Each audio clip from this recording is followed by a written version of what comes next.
industrie. C'est un crime, c'est un complot. Et ça dévoie en fait la mondialisation qui veut catégoriser l'Afrique seulement, cantonner l'Afrique comme réservoir de matières premières et marché pour les produits finis. Vous allez voir, je suis le directeur de la promotion industrielle. Mais je dis que ce soit le Bénin et les autres pays ne seront jamais industrialisés dans le contexte actuel. On va faire semblant. Vous allez voir l'actuel ministre, qui est mon ministre, l'industrie du commerce et petites et moyennes entreprises. Suivez ses activités, hein, depuis qu'elle a commencé là. Pas de sa faute. Hein. Elle n'a pas... Tout ce qu'elle fait, c'est beaucoup plus pour le commerce. Ces parutions par-ci, par-là, c'est pour le commerce. Vous êtes cantonné dans le commerce. Non, et là, ces premières sorties répondent peut-être à un environnement qui est là. Oui, un environnement. Cela ne veut pas dire qu'elle ne veut pas s'intéresser à l'industrie. Je dis ce n'est pas de sa faute. Oui. Et j'ai seulement pris les quelques semaines qu'elle vient de faire. Vous avez vu, pour regarder ses activités, c'est beaucoup plus commercial. Ce n'est pas sa faute, c'est les objectifs du millénaire pour le développement qui l'ont cantonné ainsi. Vous comprenez, qui ont cantonné le Bénin dans ce contexte-là. Donc je dis, à partir de ce moment-là, je dénonce le dernier point. Et ça, c'est capital pour moi. Des objectifs millénaires qui parlent de, pour être développé, il faut vraiment accélérer la coopération internationale. C'est là que le coup est enfoncé. La coopération internationale, la forme sous laquelle elle se trouve aujourd'hui, c'est la relation entre le cavalier et son cheval. Les Occidentaux jouent le rôle du cavalier et nous autres, les Africains, on joue le rôle du cheval. On te frappe et on te donne la direction que tu vas suivre. On peut se cambrer des fois, non? Quand on est cheval. Oh, mais tu es cambré, on va te... Ou bien on dit... On peut jeter le cavalier on jette le cavalier, mais on paie très cher. On paie très cher. Donc, à partir de ce moment, je dis, si la coopération reste sous cette forme, la forme dans laquelle elle se trouve, de politique de main tendue, qu'est-ce que nous allons faire? Ça vient d'ailleurs. 50 ans vont encore s'écouler. On va faire encore d'autres points. Ça ferait d'il y a 100 ans. Mais on va dire que il y a 50 ans, on avait dit. 50 ans après, on s'est encore enfoncé davantage. Cette coopération où votre propre coton, on va vous fixer le prix d'achat. Alors que les gens disent, ils sont dans le libéralisme. C'est la loi de l'offre et de la demande qui détermine le prix d'un produit sur le marché, national comme international. Mais eux, comme ils voient que c'est le produit d'exportation qui ramène des devises, ils fixent le prix. Ils achètent le coton qu'on peut transformer ici, on va transformer ailleurs. Ça veut dire qu'on trouve du travail à d'autres ailleurs, on ramène ce coton 100 fois plus cher. Mais comment on veut autonomiser les jeunes? Comment on veut autonomiser la jeunesse? Avec tous les mots dont vous parlez, comment on peut autonomiser les jeunes? Ces messieurs qui sont là-bas, là, ces présidents réunis et puis leurs assistants, tout ça là. Oui. Il y a certains qui peuvent être de bonne foi. Vous voyez ce que je dis? Mais lorsque Bongo est mort, France Inter a dit que c'était un espion français. France Inter. Comment peut-on faire la promotion de l'emploi avec des espions? Et quand même il y a des gens bien pour faire quelque chose, puisqu'il faut voter après, chacun d'eux là, avant d'aller là-bas, la plupart, je ne dis pas tous nécessairement, ils savent déjà ce qu'il faut dire sur la question libyenne. Ils ont déjà reçu le mot d'ordre. Mais Ouad, qui a été un des pères fondateurs du NEPAD, qui parle aussi de l'emploi, vous voyez ce qu'il a fait, on vient de dénoncer ça. Donc, à partir de ce moment-là, je dis ceci pour la postérité. Sachez que ceux que vous élisez sont élus par l'Élysée. Et en 2016, au Bénin, ils ont déjà leur homme. Et on va vous porter l'habit, même si ça vous sert. On va vous porter ça, même s'il n'y aura pas de circulation. Je vois que mais on peut les déjouer. Docteur Sénégan, il est très engagé, il sait de quoi il parle. Héribert Labelle-Adjovi, est-ce que vous pensez que choisir un thème pour parler de développement durable peut vraiment donner un coup de pouce à chaque État africain de se pencher sérieusement sur la question de l'emploi des jeunes? Oui, je pense que c'est devenu quand même une préoccupation importante aujourd'hui parce que autant de nos parents, avec la colonisation et autres, il suffisait d'avoir le CPE, on t'attend à la porte pour te donner du travail. Si tu as un niveau supérieur, tu vas à l'extérieur, tu choisis l'école qui te plaît et on te donne du travail, tu deviens un grand administrateur. Mais aujourd'hui, ce n'est pas le cas. Et ce n'est pas le cas parce que les gens étant formatés pour jouer un rôle, n'ont pas su que ce temps-là ne peut pas être éternel et qu'il va falloir que lorsque vous parlez d'indépendance, il faut que vous réfléchissiez vous-même et voir comment faire en sorte pour mettre sa jeunesse au travail. Et ce travail n'étant pas fait parce que chacun gère le quotidien et veut tout et tout de suite, on s'est retrouvé dans une situation où on a plein de jeunes qui n'ont rien à faire alors qu'on a des pays où tout est à faire. Je pense que chez nous, par exemple, on parle de refondation, ce qui voudra dire que les choses ne sont pas telles que ça devrait être et qu'il faut revoir les choses. Mais si c'est comme ça, normalement, il doit y avoir du travail. Ouais. Et l'État doit faire en sorte que les moyens, même si c'est peu, soient vraiment bien orientés. Je donne un simple exemple. On ne peut pas être dans un pays et vouloir produire de la richesse et vouloir se développer sans que les compétences ne soient pas valorisées. Mais qu'est-ce qui se passe dans notre sociologie lorsque quelqu'un essaye de sortir la tête de l'eau? Il faut l'étouffer, il faut le mettre sous l'eau. Et lorsque c'est comme cela, on ne peut pas aller loin. On ne peut pas aller loin. C'est déjà bien qu'au niveau des États, et notamment chez nous, il y ait, par exemple, une agence de la promotion de l'emploi. Mais au-delà de cela, pour que ça soit quelque chose qui produise des fruits à moyen et à long terme, il faudrait qu'il y ait une réflexion profonde sur notre manière, qu'est-ce que nous voulons produire pour tel résultat. Et que ce ne soit pas que pour avoir nos programmes de développement, que ce soit de l'extérieur, que ça nous soit dicté. Si c'est fait de cette manière et transposé chez nous, on n'aura pas le résultat. On va se retrouver un jour avec une jeunesse qui est fatiguée de ce qui se passe et qui se soulève. Et ça, c'est une bombe à retardement et on n'a pas désamorcé ça. C'est toujours une poudrière dont parlait M. Diego. Je peux faire une proposition pour l'emploi? Pour l'emploi, nous allons peut-être écouter M. Diego, on va peut-être prendre les statistiques des demandeurs d'emploi au Bénin et faire des projections sur les autres États africains. Très bien. Avant les statistiques, vous me permettrez d'introduire en disant ceci, que occuper les jeunes, il faut y aller par deux volets. Autonomiser les jeunes, c'est les occuper. Oui. C'est leur donner un emploi, tout simplement. On peut corriger l'existant avec des mesures actuelles et surtout planifier en termes d'éducation. L'oisiveté est la mère des vices, tout le monde l'a dit. Et si vous observez le Maroc, la Tunisie, et à propos de la Tunisie, je vais vous dire ceci, que l'Agence nationale de la Tunisie est une référence pour nous tous en Afrique. Mais la fièvre, ou comment on appelait ça, la crise de la Tunisie, le printemps... Oui, le printemps arabe, ou précisément le printemps, la crise du jasmin. La crise du jasmin, le printemps du jasmin est venu du fait de l'emploi. Ouais. Le détonateur a été l'emploi. Au Sénégal, tout dernièrement, pourquoi est-ce qu'on a réussi à mobiliser rapidement les jeunes? C'est l'oisiveté.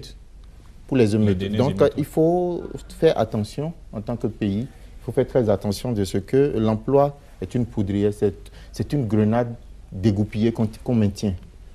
Il faut de la pression pour maintenir la grenade. Le jour où on relâche, ça explose.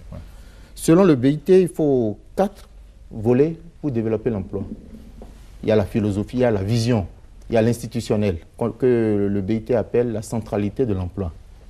Deuxièmement, il y a le développement des compétences et leur valorisation.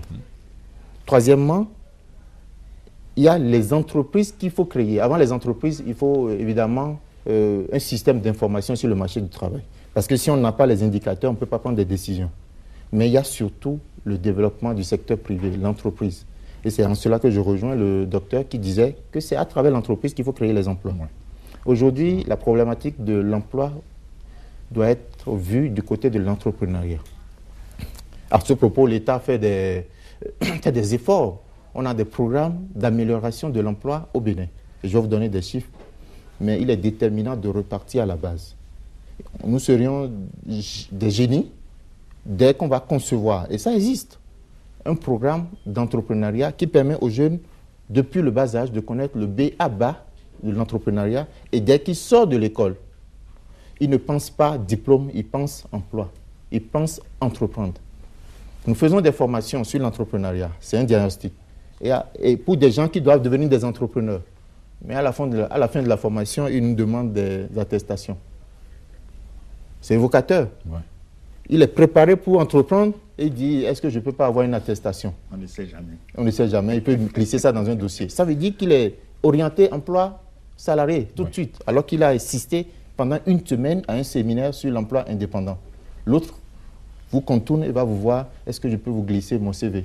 Donc ça veut dire que c'est parce que les diplômés ne sont pas préparés. Il faut une adéquation entre l'école, la formation et l'emploi. Oui. Donc, comme chiffre, nous allons vous dire qu'il y a quand même de l'espoir. Aujourd'hui au Bénin, nous recevons comme demandeurs d'emploi,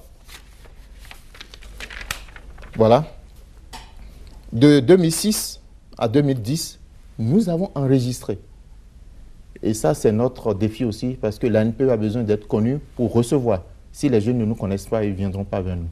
De 2006 à 2010, on a reçu 20 000 demandeurs d'emploi qui sont venus vers nous. C'est supposé être des chômeurs. Des chômeurs. 20 000. Forcément.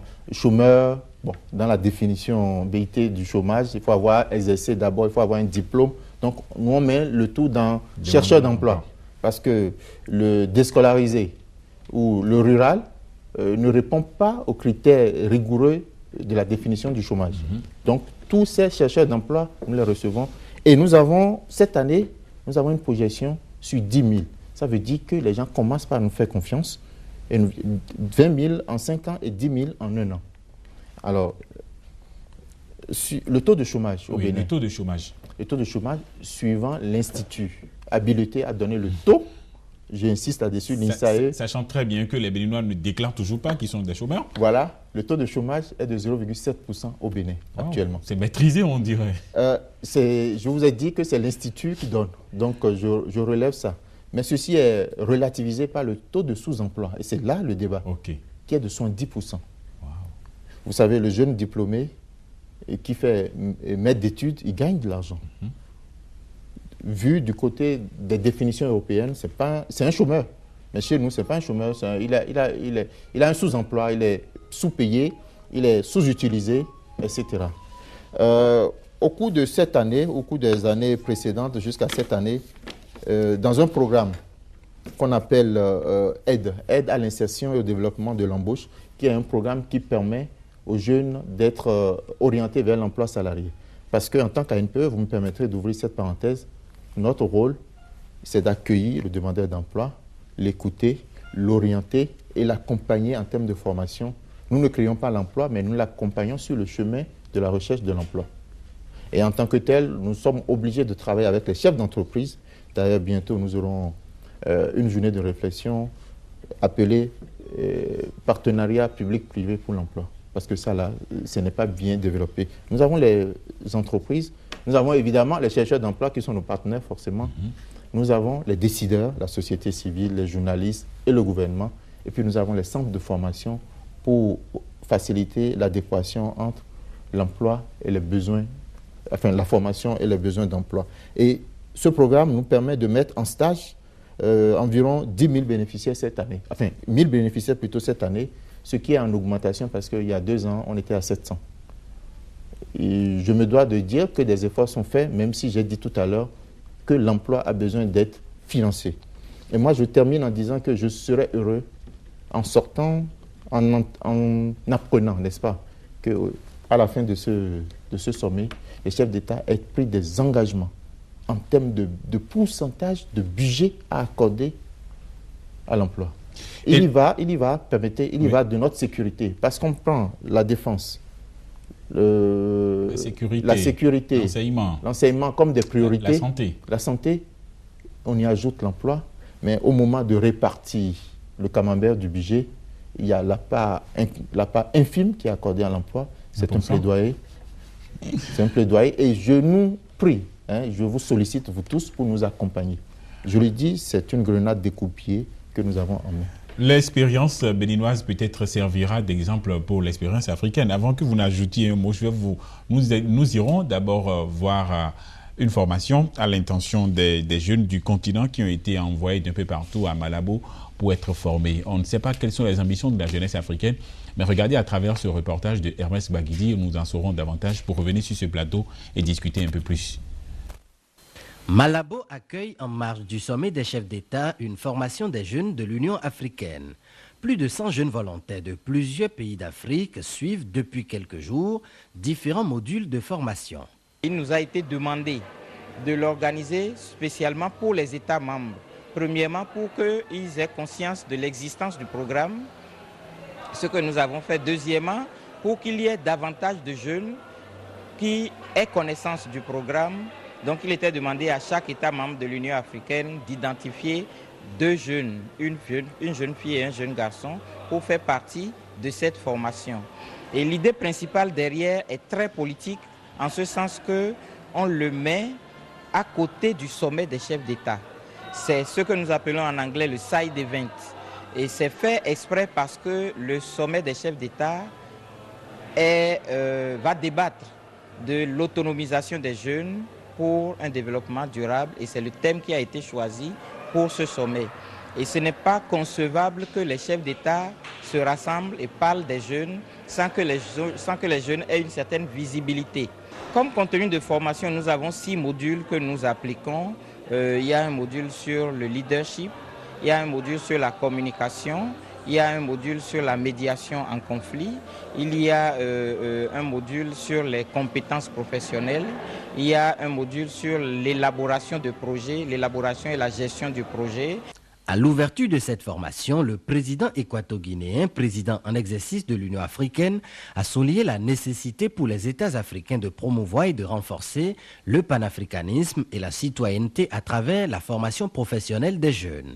S'inscrivant dans la même logique, la responsable de la formation lance un appel aux États.